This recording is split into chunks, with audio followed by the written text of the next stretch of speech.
Hello physios, get back to my channel SPN. Today we learn on cranial nerve examination.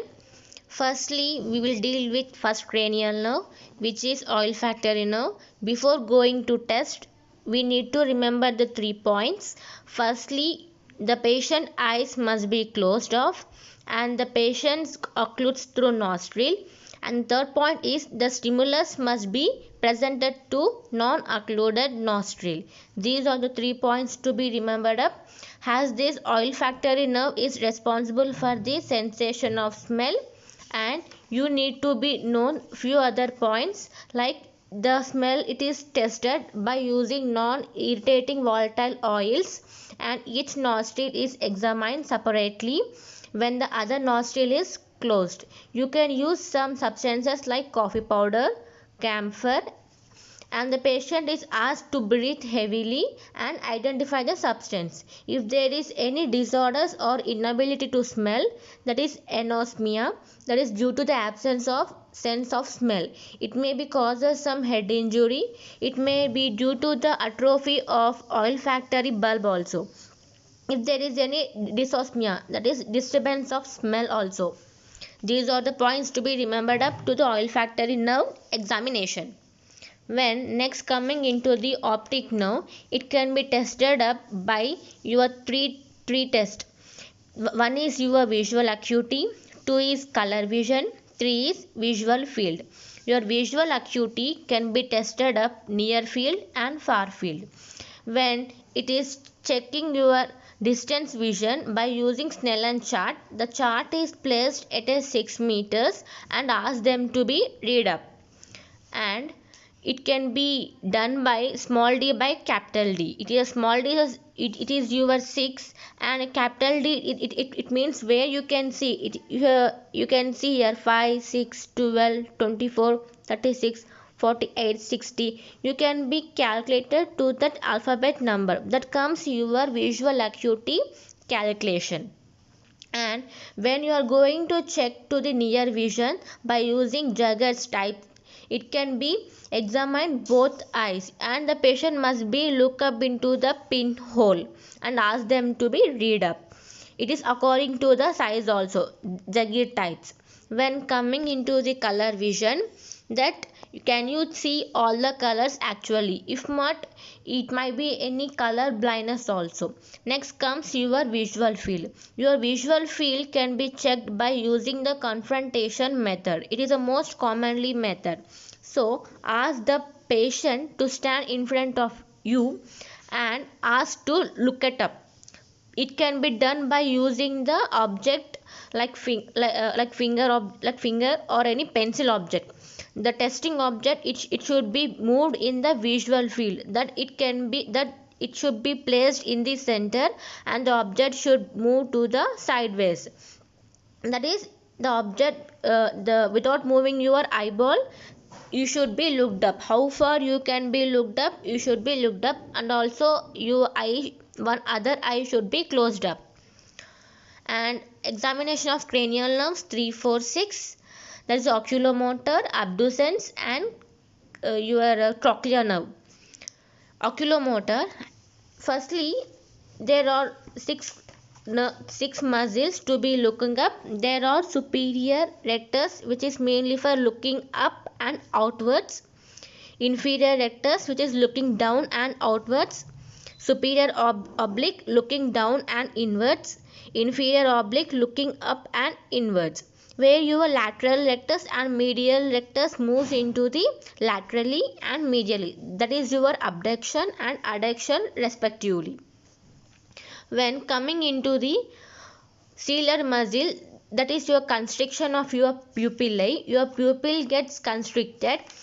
It depends upon the size, shape, and the reaction to light. If a light is torched into a normal eye, that eye and the contralateral pupil gets constricted. That is your how we check your constriction of your pupillae.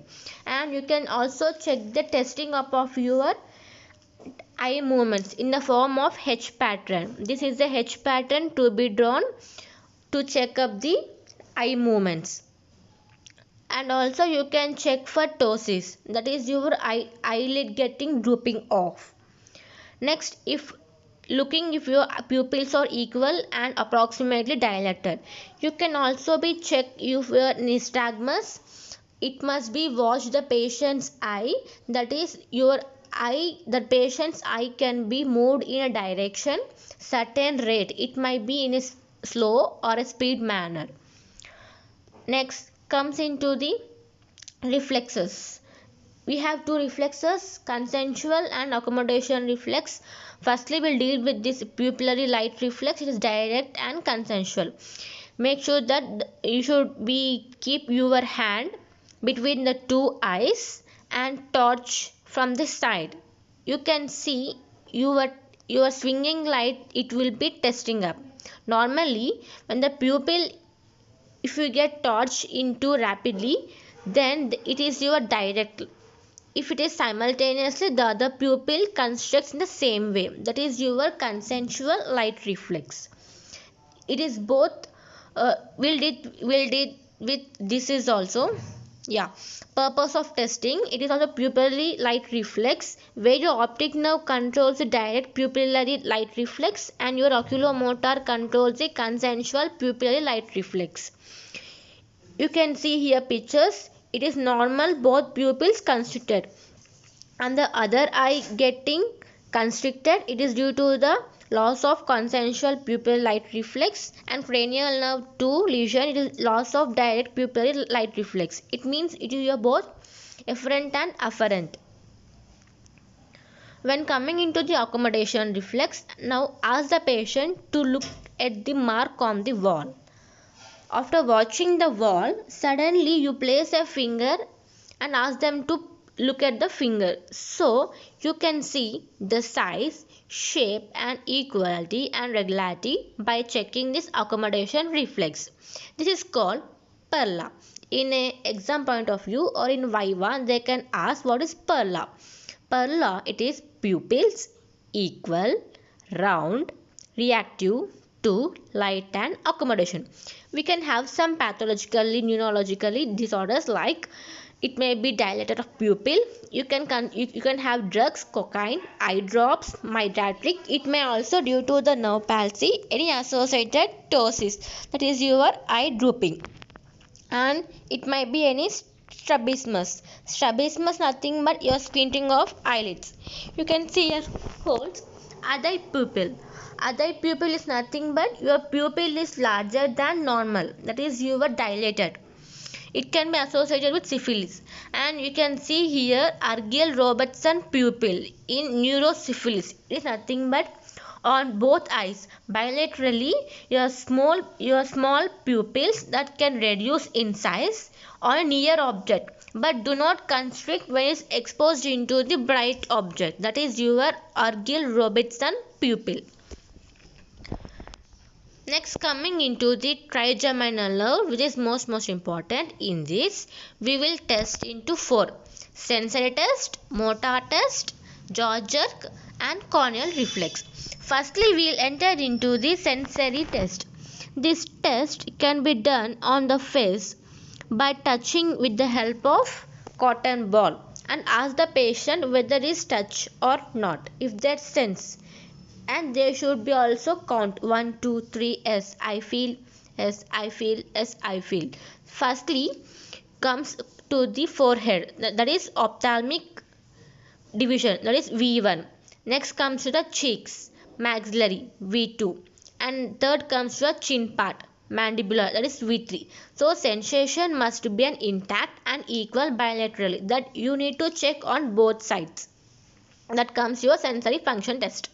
Next, motor function test. It can be done by your you should make sure that you should clench the teeth, and also this checking, it is for checking your muscle strength of mastication muscles on bilaterally. Then feel the temporalis and masseter muscles. Ask the patient to clench the teeth on bilaterally. Then ask the patient to open mouth. We can also check the lateral and medial pterygoid muscles. If there any weakness, it will go into the deviation to the weak side. This comes into the motor function.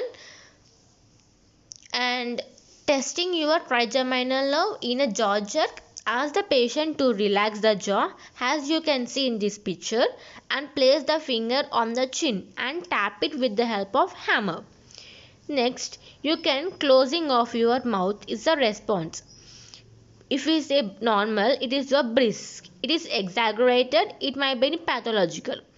If you wanted to check your corneal reflex osco, then you need to be talkative to the patient, like something you be need to talk and take the cotton and suddenly whisper into the cornea. Then the patient response will be the closing of both eyes. That is your checking of your corneal reflex, where your afferent comes from your ophthalmic division of fifth nerve. It is given as sixth, not sixth. It comes your fifth division of your trigeminal nerve, and ophthalmic division of fifth trigeminal nerve, and efferent root comes your facial nerve. This test is the most sensitive as it is an indicator of trigeminal nerve getting damaged. Thanks for watching SPN, and the remaining nerves will be seen on next video.